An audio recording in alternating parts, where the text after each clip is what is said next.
This is something that will throw me further into my Lubavitch cherem, but I have to say it. Elie wrote about the Teves court ruling, and I'm not reading through it. I know the facts of the case, I know the history of it, and I'm not actually looking for his opinion. I just want to say my opinion, which I know is something that usually isn't espoused. And if Elie, this is your point. Your post is extremely long, and I just usually it's from Lubavitch Chassidim standpoint, it's all the same points. I just don't. I apologize if it's the same point, but this is my take on the Didan Netzach victory of the Lubavitch Rebbe's Chassidim over the previous Rebbe's grandson. The previous Rebbe had one grandson. His name was Shalom Dov Gerari. In terms of law, and I am not a lawyer, and nor do I have any kind of reverence for the American legal system. I believe Torah law is law, should be law anyway, and we have to respect the laws of the land we live in. But that's my take. So the previous Rebbe has one grandson. This grandson came to him as a result of his oldest daughter getting married to a man named Rabbi Schneersohn. He's a big tzaddik. He could have been the Rebbe if the Chasidim were a little bit more bittul to the previous Rebbe's wife after the Rebbe was nostalgic, Nechamadina, who clearly it seems from historical evidence wanted Rabbi Gerari to be the Rebbe, and the Rebbe to be what Rabbi Gerari ended up being in charge of, like one of these things. But Chassidim, were very, very stiff on this point. They wanted the Rebbe, he was charismatic, he was this, he was that. Chulei v'dai lavin means etc. and enough for the understanding, for those who understand. Anyway, so my point is about this case. At one point, Rabbi Gerari's grandson, it goes off the derech apparently. Whatever is not the Yirat Shemaim. We all have our ups and downs, okay? And he starts taking part of his inheritance, what he saw as his inheritance from 770. These books that belonged to his predecessor, and he started selling them. He gets caught. They want to take him to Beis Din, from what I understand. He didn't go to Beis Din. They take him to secular court. Secular court calls in the Rebbetzin, who is the previous Rebbe's second daughter, Chaim Mushka, of righteous memory, and they ask her, what is your take on your father's books? Who do they belong to? She looks and she says the famous line, which resonates with love and truth. Both the Sfarim and my husband belong to the Chassidim. The Rebbe, my husband, I think she meant her father. I think the Rebbe was her father. Both my father and the Sfarim belong to the Chassidim.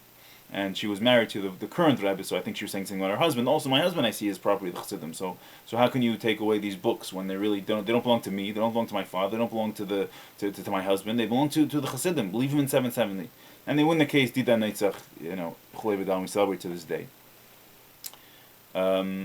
My point in this is, if you look at it simply from a halachic standpoint, in terms of laws of inheritance, he had 3 daughters.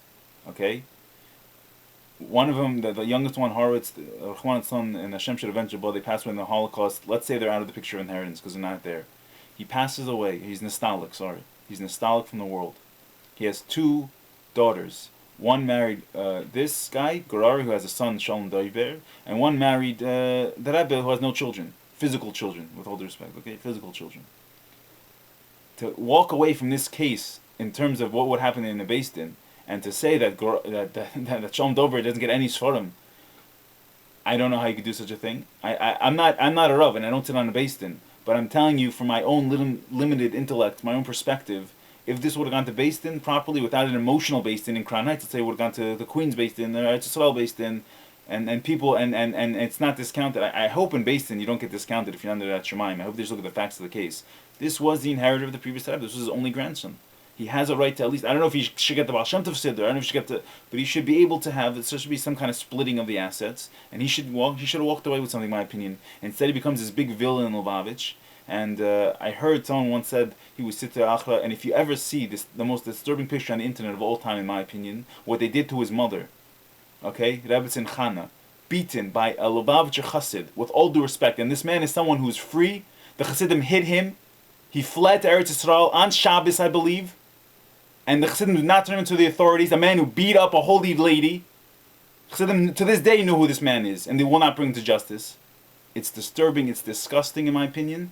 He should be brought to justice. Take him at mamish. It's a matter of, and not justice. Don't take him to the goyim. Take him to Beis Din for assault on the Rebbetzin. You know who you are, whoever this chassid is.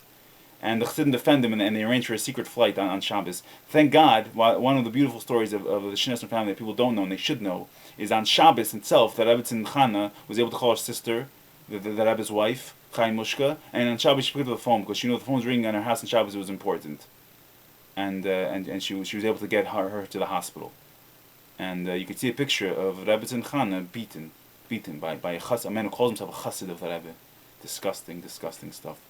Anyway, not to schleb the Schneersohn family business into this, but my point to you, according to Halacha, is Dida Neitzach, congratulations, the book stated in Lubavitch. Look at this case from an intellectual perspective, from an intellectual standpoint. Try to bring it to secular court without the emotion attached of there's a dynasty to run, and you'll see that, in my opinion, I don't know, he should have gotten something. I'm open to feedback, and Dida Neitzach, enjoy the book sale. We missed it, but maybe next year, and Bais Malaswarim, we should always be learning and connect to Chassidus and have many Sifrei Chassidus, Chabad Chassidus. But ultimately, by the way, these books should be made free online. The Torah has no owner, and to sell Torah books is a very tricky thing. You should scan in every single page, what someone did, and have it free online. That's the ultimate of all Torah knowledge, but that's one thing they'll get to eventually. Sichosinenglish.org/books has already done this, by the way. Kol Tov.